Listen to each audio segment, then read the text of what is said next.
Bienvenue sur Top Invest, la chaîne des top d'investissement. Ici, on parle essentiellement d'entreprises de qualité. Avons-nous une opportunité d'investissement sur Elevance Hill? C'est la question à laquelle on va essayer de répondre en se basant sur les états financiers de la compagnie. Je rappelle que ceci représente uniquement mon point de vue et non un conseil d'investissement. Et comme d'habitude, je me réserve le droit de me tromper. C'est une demande spéciale d'un abonné Top Premium et on en reparlera à la fin de la vidéo. Je rappelle ici que vous ne pouvez uniquement faire des demandes d'analyse quantitative dans le service Top Premium et non en commentaire YouTube.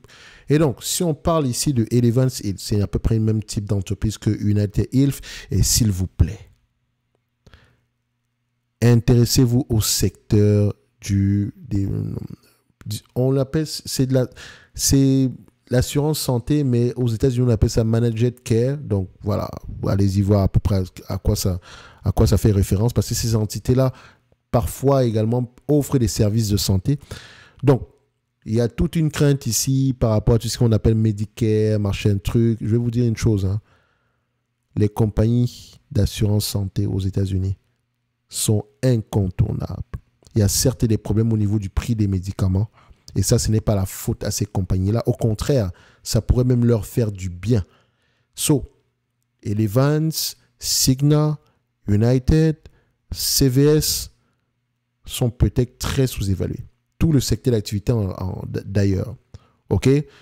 Donc, si on prend du Elevance, ici, normalement, vu que c'est une compagnie d'assurance, on devrait aller regarder des éléments bien précis comme le taux comme par exemple le combine ratio pour ce genre de secteur d'activité. Donc, il faut faire très attention. Ici, je vais prendre un raccourci, ELV, OK, qui fait partie de notre watchlist et on va en parler tantôt tout à l'heure. Stabilité, croissance des revenus. Ici, on a une croissance des revenus. Marge brute, plutôt stable. Net income, free cash flow, est-ce qu'on parle le même langage? Quand on les compare ici sur le même graphique, on a quoi? Quelque chose qui va à peu près dans le même sens. Je vais le dire comme ça. OK? Nombre d'actions augmente ou diminue? Diminue parce que ces entreprises s'échangent aux alentours de 15 fois les bénéfices. Donc, à 15 fois les bénéfices, vous devez racheter massivement vos actions. Surtout également si on prend en considération la croissance. Dette net sur EBITDA. Quand on regarde le niveau de dette net ici, qu'est-ce qu'on obtient? On a quelque chose aux alentours de 20 milliards. Dette nette sur EBITDA, on atteint un ratio de 1,8. Et si on repaye la dette ici avec uniquement les free cash flow, les bénéfices nets, enfin, slash free cash flow, on pourrait repayer la dette nette ici en moins de 3 ans, en moins de 4 ans. Et c'est déjà une bonne chose. OK? Donc, au niveau de l'évaluation, qu'est-ce que ça va donner? On paye 15 fois les bénéfices pour ce genre d'entreprise. OK? Et à 15 fois les bénéfices, réellement, pour moi, c'est déjà un deal. Surtout si le business ici a du sens et qu'il y a de la croissance à long terme ici. Vérifiez le vieillissement de la population, blablabla et blablabla. Je ne vais pas vous parler de la drive de la croissance ici. Comme je l'ai toujours dit, une entreprise s'analyse au-delà des chiffres. Ici, on fait une analyse quantitative, au moins pour savoir si c'est une entreprise qui pourrait nous intéresser sur ce point de vue-là. Maintenant, au-delà des chiffres, vous savez ce qu'il vous reste à faire. Alors, 15 fois les bénéfices, est-ce que c'est un business prévisible? Oui. On s'attend à 47 $ d'ici 2026, j'arrondis. Ça fait à peu près à 15 fois les bénéfices, ça fait 703 $. Si on enlève la dette nette en date d'aujourd'hui, d'accord, 703 $, moins 86 $, 703 moins 86, ça donne à peu près un prix aux alentours de 617 $. Légèrement sous-évalué. Mais n'oubliez pas, ça, c'est parce que j'ai pris en considération la dette. Donc, parce que quand on aura remboursé cette dette-là, parce qu'on a les moyens de le faire, par rapport au prix actuel, on a à peu près 537 $. Ça donne à peu près un rendement sur coût de 8%. 8%, techniquement, quand vous achetez une entreprise à 15 fois les bénéfices, le rendement potentiel ici est aux alentours de 6,66%. Le dividende, il est safe, il y a de grandes chances qu'il continue à croître, qu'il accélère même. Et prenant en considération le shareholder yield.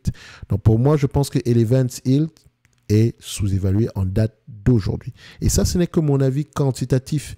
Le qualitatif également peut jouer un coup parce que j'ai du United Health et je sais également que ce secteur d'activité est certes, il y a des nuages gris à l'horizon, mais c'est un secteur ici qui est globalement sous-évalué. OK? Donc, ceci n'est que mon point de vue et non un conseil d'investissement. Comme d'habitude, je me réserve le droit de me tromper. En lien dans la description, vous avez notre service d'accompagnement pour vous aider à améliorer à monter en compétence dans votre processus d'apprentissage du stock picking. Pratico-pratique, l'accompagnement, ce n'est pas une formation, c'est un accompagnement. Pratico-pratique. Ensuite, on a ici le service Top Premium où vous pouvez faire des demandes d'analyse quantitative, recevoir des analyses sectorielles.